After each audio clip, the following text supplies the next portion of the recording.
Assalamualaikum warahmatullahi wabarakatuh. Selamat datang di BBC Budiono Pintar Channel. Jangan lupa tekan tombol like, beri komentar yang santun, dan subscribe agar selalu mendapat notifikasi tayangan baru dari kami. Terima kasih. Ini ku ahli sunnah ciri khasnya niku mbok wong tau dosa kaya apa tetep dianggap Islam. Ada kelompok ekstrim khawarid sing darani wong nak dosa niku berarti wis napa kafir. Jadi itu efeknya luar biasa dari madhab-madhab itu. Lalu kenapa madhab Abul Hasan Asadili yang kita pilih? Karena kalau orang Islam kamu kafirkan niku mboten ketemu, cara akal niku mboten ketemu. Nggih cara berpikir kita masyhur Abul Hasan Asadili ngendikan wong iku nak kafir mulai cilik nganti 70 tahun. Kalau baleni malih tiang kafir cilik ngantos 70 tahun. Itu kan menjadi mukmin itu hanya dengan melafadzkan apa? Syahadat la ilaha illallah Muhammadur Rasulullah. Niku hadhil kalimah satu ini. Kalimah syahadah niku saged ngilangi kekafiran 70 tahun. Artinya kalimat ini adalah kalimatun dakhala fihal kafiru al-islam atau kalimatun sara bihal kafiru musliman. Jadi ngaji rileks, ini tanamkan di hati. Ini adalah kalimat yang orang kafir saja menjadi muslim, hanya sekali dilafadzkan. Masa lalu dengan kalimat yang sama tiang muslim menjadi kafir. Ini kemudian buatan ketemu akal. Makanya madhab takfiri, madhab gampang mengkafirkan orang itu jelas madhab yang enggak ada rujukannya sama sekali, enggak ada pegangan ilmiahnya sama sekali. Wong kafir wae dadi Islam, mosok wong Islam dadi kafir. Mau perkara tahlilan ning kuburan. Gara-gara tahlilannya nyekel patok dianggap napa? Kafir. Mergo dianggap jaluk napa? Jaluk bae, jaluk kufur. Mulane dawuh Said Muhammad masyhur itu diterjemah di seluruh bahasa di dunia. Wong-wong sing ngafirno iku mbok yo sekali-kali nginceng iku ngrungokno. Lho kula nu sampean tahlil iku yo ora seneng. Kadang sing tahlil iku yo rada kurang ajar. Kula niku yang ben nak mati, nak sing tahlil nang Jepun niku ora seneng. Mergo yo rada sombong lah wong tahlil iku yo kadang rada sombong. Misale ngaten, kula kiyaine jenengan. Dongane ngene, ya Allah, ini guru saya. Ingkana muhsinan fazid fi ihsani. Kalau dia baik, itu ya tambahlah kebaikannya. Mosok murid muni gurune baik itu kalau itu kan ngenyek uang. Ini soleh-soleh permanen dianggap napa. Jadi dungane itu ngeper. Ingkana muhsinan fazid fi ihsani. Wa ingkana musian fatajawaz anhu. Misalnya kalau dia orang buruk, kalau beliau orang buruk yang kau maafkan. Maka orang-orang di luar sana yang mengatakan andekan tahlil itu baik pasti dilakukan sahabat, itu logika yang keliru. Sahabat gak mungkin kan nahlili Kanjeng Nabi ngendikan ingkana musinan sido kafir ngoten iki mboten. Lah wong Kanjeng Nabi kok apike di ngendikano ingkana ini kok kafir. Wong Nabi kok ingkana andai. Saiki pertanyaannya gini. Kita sebagai kiai, sebagai guru, ku murid nak tahlil ya rada kurang ajar sithik. Wong gurune kok diomongno ingkana musinan ambek ingkana musia. Nah pertanyaannya gini, lepas dari kowe rada kurang ajar lah. Dalam tahlil itu rada kurang ajar karena nyebut guru ora qad kana musinan tapi ingkana musinan. Mestinya kalau sampean sebagai murid kan menapa qad kana musinan. Guru saya benar-benar orang baik, bukan ingkana andekan orang baik. Tapi ada satu kepastian bahwa ini tidak minta sama mayit. Jadi tujuan kalau kita minta mayit itu salah sama sekali. Wong kita datang ke kuburan malah memintakan ampunan untuk mayit. Kok iso darani njaluk iku piye? Ya mergo mau didelok kok adoh ketoke ngatong ya berarti njaluk. Lah ya wong fatwa kok mau berdasar inceng-incengan kok adoh niku ora jelas ya fatwa ini. Paham gitu. Terus jenengan kudu yakin, yakin bahwa mazhab kita itu yang benar, bahwa tahlilan di kuburan tidak kafir karena tidak minta ke mayit, malah memintakan untuk mayit atau memintakan ampunan untuk mayit. Cuma redaksi sing rondok-rondok ngoten niku dikurangi lah. Nah kangge guru niku nggih dikurangi lah, dikurangi. Ya Allah, jenengan Maha Pengampun, kula suwun guru kula jenengan ampuni. Jadi ampun ngangge donga sing teng salat mayit. Nah salat mayit itu kan memang ada sanatnya, memang semua bentuknya seperti itu. Tapi nek ning kuburan kula mboten nate donga teng Mbah Mun ngoten. Ya Allah, ini guru saya, Engkau anugerahkan beberapa ilmu, beberapa amal yang manfaat untuk orang banyak. Kula suwun jenengan tampi. Jenengan zat sing Maha Pengampun. Nggih, jenengan ampuni. Tapi mboten ngangge ingkana ini. Tangan-tangan muga aku dadi kiai ini tersinggung. Murid orang ajar, mosok darani gurune apik iku andekan. Ya tapi berhubung ra paham ya alhamdulillah ya Dok. Tahlil yang Wali Songo ya banter-banter nganggo mic. Lah sing kene paham ya rada risi ku piye? Wali Songo darani ingkana iku piye wae. Dadi niku mareni nggih, mulane kula suwun nak tahlil nyewa kiai sing alim lah ben rada bener, ben rada bener. Tapi ampun nyewa kula mboten purun.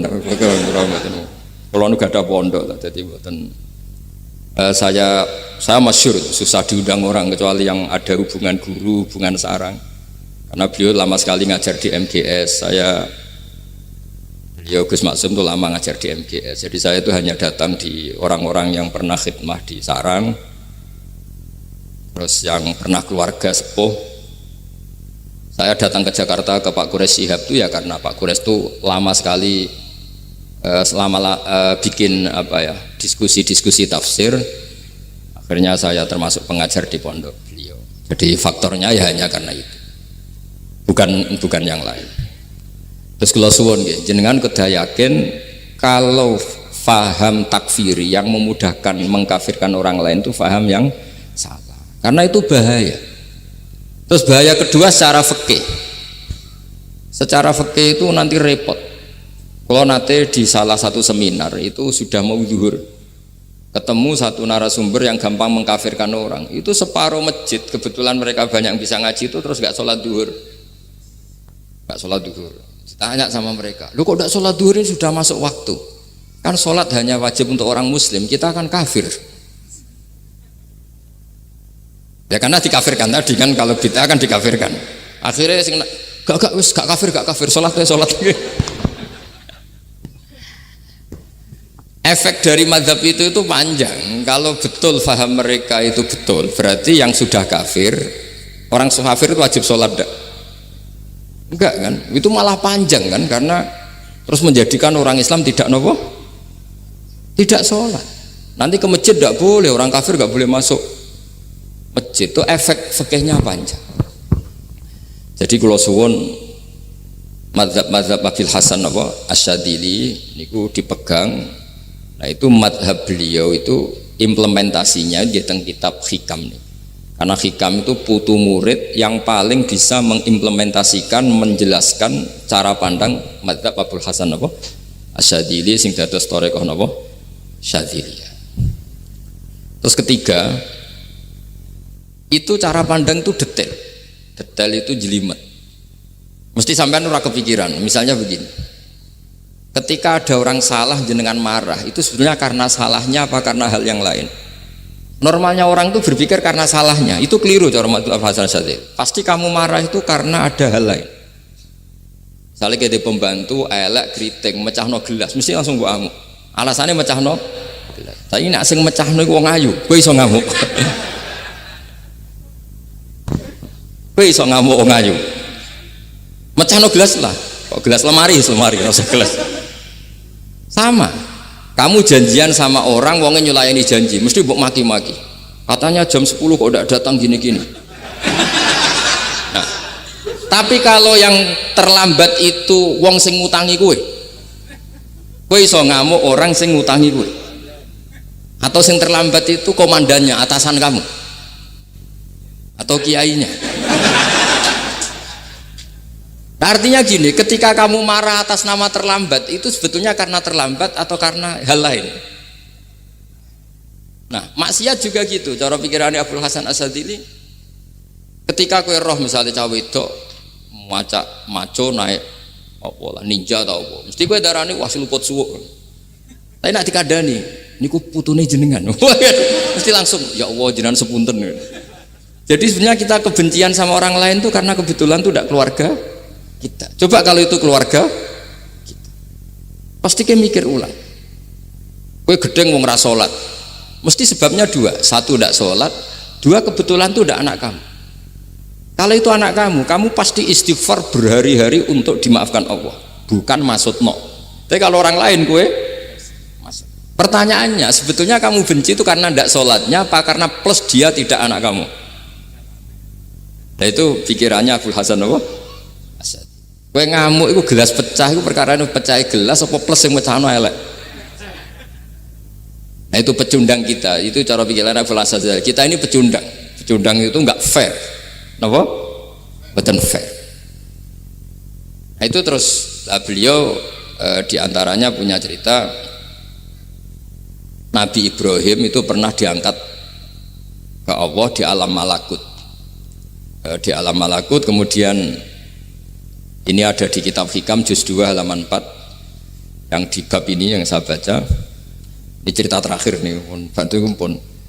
Sampai tak ngaji suwi-suwi ora mesti paham aduk sediluk. Nak sediluk kan dia alasan, kenapa ora paham? Salah Gus Pak ngulangi sediluk. Lah nak suwi sampean ora paham malah ribet kan? Diulang suwi ora paham goblok tenan berarti kan gitu. Nah ini untuk menjaga harkat dan martabat niku ngajine sediluk mawon dan takoki malaikat. Kenapa ora paham? Salah Gus Pak ngajine sediluk. Jadi duwe napa? Alibi lah gak ada napa? Pembelaan. Nabi Ibrahim itu diangkat di alam malakut karena beliau seorang nabi melihat orang maksiat ditanya sama Allah, ya Allah itu orang-orang maksiat itu makan dari rizkimu, menempati bumimu dan semua fasilitas engkau bikin. Lalu menurut kamu gimana Ibrahim? Ya bunuh saja, matikan saja. Sama Allah dituruti. Melihat lagi ada maksiat yang berbeda, selalu Nabi Ibrahim usul itu dimatikan. Jadi Ibrahim pernah jadi garis keras lagi, keras sekali. Lalu suatu saat Nabi Ibrahim itu disuruh nyembelih Ismail. Disuruh nyembelih apa? Ismail. Bareng disuruh nyembelih Ismail, Nabi Ibrahim tanya, ini anak saya ya Allah, ini samratu fuadi, ini buah hati saya, kenapa engkau nyuruh menyembelih?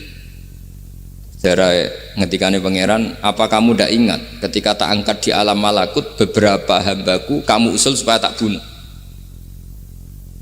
Cara Jawane, cara Jepone kuwi ora rasane dadi aku. Aku iku pangeran sing gawe aku enak kowe usul-usul kon mateni jare. Saiki gentenan, saiki anakmu sembelih. Rumang sama udah di pangeran gak sayang mbek kaula. Kowe tak dadekno nabi ku kon dakwah ora kon mateni. Nabi Ibrahim nangis.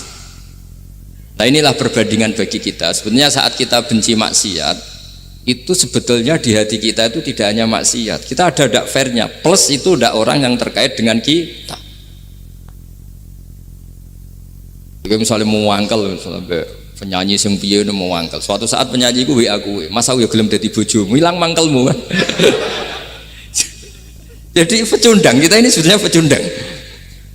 Nah, syukur-syukur memang makom kamu sudah tinggi, memang benar-benar benci karena maksiat, paribasane wayu gelembok rapi tetap mangkel. Tapi saya tidak yakin soleh-soleh seperti ini imannya sampai seperti itu tidak yakin. Dan saya kalau yakin begitu berarti keyakinan salah itu salah dan bodoh itu, karena itu nggak terbukti. Makanya ini kitab baru kalian kitab Hikam, karena ini acara ngaji Hikam kula waos sedikit mawon kula waos ini jawabannya Nabi Ibrahim ketika disuruh nyembelih Ismail tengah halaman 4 juz 2. Allahumma hadza waladi wa samratu fuadi wa ahabbun nasi ilayya fasami aqailan yaqul ama tazkurul lailah allati sa'alta fiha ihlaka abdi awama ta'lamu anni rahimun bi ibadi kama anta syaqiqun bi waladik. Jadi Ibrahim, anak kamu sembelih. Kata Ibrahim, ini nggak mungkin Gusti, ini buah hati saya, kenapa engkau minta ini tak sembelih? Apa kamu tidak ingat pernah mengusulkan saya menghabisi sekian hamba saya? Kalau kamu bisa sayang anak kamu, saya juga sayang hamba-hamba kue nak we. Mikir. Jadi makanya kalau suwon kita ini hidup harus insaf. Nak kira dia duit, iku yo mangkel tenan, loro tenan. Terus bojomu mbok kon sabar pas kowe ra ngekeki duit, iku yo ora fair. Yo ben ngamuk. Satu kelihatan cerdas. Memang kondisi nggak punya uang itu harus ditanggapi dengan marah. Masa diapresiasi. Pinter Mas kowe saiki dadi wong zuhud. Wah, ya ribet kan. Wes jos Mas sampean. Saiki ra duwe dhuwit, sampean dadi wong zuhud, wong waro. Tapi do mati bareng saiki. Jadi sebetulnya Allah bikin emosi itu andikan boleh dibahasakan wis dipikir. Walau la dafwahin nasa ba'dhum bi ba'd la fasadatil ardh. Jadi bumi ini sebaiknya itu diisi dengan sekian perbedaan. Tapi tidak konflik, perbedaan dengan konflik itu beda. Saya ulang lagi, bumi ini sebaiknya diisi dari sekian apa? Perbedaan, karena justru itu bagus. Saya itu berkali-kali bilang, andaikan tidak ada pikiran kedua, ini dunia ini sudah rusak. Harus ada pikiran kedua. Misalnya ono wong kok terlalu apik mbek kanca, mesti bojone sampet. Wong gak men ngopi mbek kancane ra tau ngapi mbek bojone. Tapi kalau ngopi mbek bojone terus, mesti kancane sing sampet. Wah, jok rabi lali kanca. Ribet. Manusa itu ribet. Kados kula dugi mriki ini hormat Gus Maksum. Nggih mungkin tok ganjaran. Tapi untuk dosa sidik-sidik ninggal pondok. Jadi ya sudah. Ya mau tidak mau karena memang hidup itu tidak banyak pilihan. Ada orang sering ibadah di masjid sholat itu ya bagus, tapi dia pasti tidak baik dalam sistem sosial. Umpama wong soleh kabeh ning masjid itu donya akeh sing mati, karena tidak ada tim SAR paling murah. Loh iya kan, wong kecelakaan itu penolong pertama itu orang yang di masjid apa sing tukang ning dalan-dalan. Artinya sing ning masjid iktikaf mesti ra duwe ganjaran nulung wong kecelakaan. Artinya ada kebaikan yang pasti nggak bisa dilakukan orang yang sedang di masjid. Andekan yang di jalan tuh orang-orang soleh itu wah dunia sebaldatun thayyibatu warabun ghafur. Loh ya betul. Nabi pernah ditanya sahabat, ya Rasulullah kita ini senengane ngegeng di jalan. Ya kata Nabi ya sudah nggak apa-apa asal a'tut thoriq haqqaha. Ya kamu memberi haknya jalan. Apa itu? Amar ma'ruf nahi mungkar. Maksudnya nahi mungkar gini. Misalnya di bus itu ada orang soleh mayoritas, itu sing nyopet ya wedi, mergo mesti ditabuki wong akeh. Kalau yang di perapatan wong soleh kabeh, sing beda itu ya isin. Mergo sing perapatan wong soleh kabeh. Nah, masalah iki ra soleh kabeh, kemari ribet kan gak soleh kabeh. Jadi sebetulnya Indonesia itu aman kalau yang di jalan tuh soleh semua, karena perempuan lewat gak diganggu, ada copet gak berani, semuanya aman. Maka di Islam itu menyebut kebaikan itu jumlahnya banyak sekali. Tidak bisa kamu wah hebat-hebat wong sing ning masjid terus, tidak bisa seperti itu. Andai kan semua orang di masjid, nah ono kecelakaan pertama yang nolong siapa? Nah ono wong golek alamat tuh takok sapa kabeh ning jero masjid. Ribet kan? Nah, makanya ini Quran bikin aturan wala taq'udu bi kulli siratin tu'iduna wa tasudduna an sabilillah. Yang enggak boleh itu duduk di jalan sambil mengganggu atau mengancam hal-hal yang baik. Tapi kalau duduk di jalan justru membantu hal-hal yang baik, maka ini disyariatkan oleh Islam. Jadi ini kita harus mulai mikir ya. Jadi walhasil ngendikane kitab hikam, bayangkan yang maksiat itu anak kamu, istri kamu. Pilihan kamu itu memaafkan dan minta dimaafkan oleh Allah. Tapi ketika orang lain kamu minta supaya dilaknati Allah, ini tidak fair. Jika kita diajari guru-guru kalau minta ampun ighfirli wali walidayya wali jami'il muslimina wal muslimat, masih dikata wali jami'il muslimina al muslimat wal mu'minina wal mu'minat. Itu filosofi yang luar biasa, kata jami' semuanya ya Allah engkau maafkan. Bukan keluarga saya tok, siapapun yang berkontribusi terhadap Islam ini engkau maafkan. Begitu juga di muqaddimah khutbah kula suwun harus ditradisikan wala alihi wa sahbihi ajmain. Kata ajmain ini kata pembeda. Mungkin orang baca hanya rutin, tapi kita yang nekuni ilmu, ajmain ini kata kunci. Fa inna ahla syiah akramu sahabiyan wa ahanu sahabiyan akhar. Jadi tradisi madhab syiah itu apa? Ada sahabat yang begitu dimulia-muliakan berlebihan kayak Sayyidina Ali, dan ada yang dihinakan kayak Abu Bakar dan Umar. Lalu pembedanya dengan ahli sunnah apa? Kita menghormati sahabat wa sahbihi ajmain. Jadi hadhil kalimah kalimatun fariqah. Ini kalimah pembeda. Jadi ajmain mboten kalimah rutin terus ono jimate ono kasiate niku mboten. Kita maklumatkan ke seluruh dunia bahwa mazhab ahli sunnah ditandai dengan wa ala alihi wa sahbihi ajma'in. Mulane dawuh Mbah Hasyim wa nukrimu ahlal bait wa nukrimu jami'a ashab Rasulillah sallallahu alaihi wasallam. Jadi wa nukrimu jami'a ashabi Rasulillah sallallahu alaihi wasallam. Ciri utama mazhab ahli sunnah apa? Menghormati keluarganya Nabi dan menghormati seluruh, ada kalimat apa? Seluruh sahabat. Jadi kata ajma'in itu kalimatun fariqah atau kalimatul fasl, kalimat yang membedakan mana madhab syiah dan madhab ahli sunnah apa? Itu kalau jenengan ngaji teng Gus Maksum napa teng Kiai Haji Maksum, di antara madhabnya sinten Nabi Ibrahim yang diceritakan Abdul Hasan apa? Asyadili, kebencian kepada maksiat, kita semua pasti benci maksiat.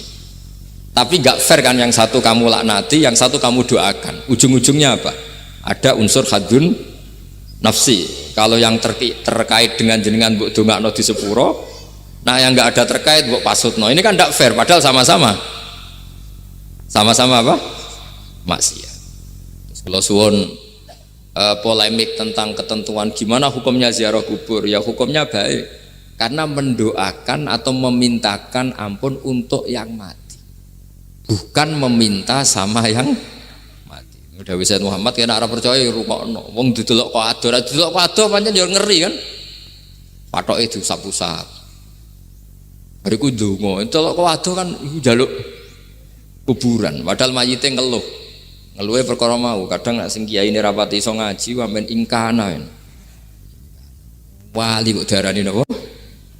Ya Allah, jika mayit ini, andekan mayit ini baik, maka dan andekan tidak, lu cara kowe dadi mayite.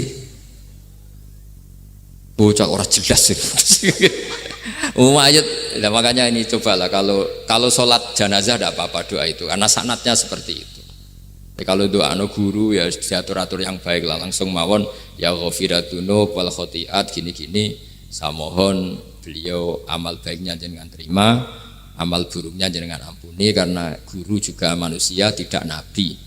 Boten terus apa? Pakai apa? Pakai apa? Ingkana.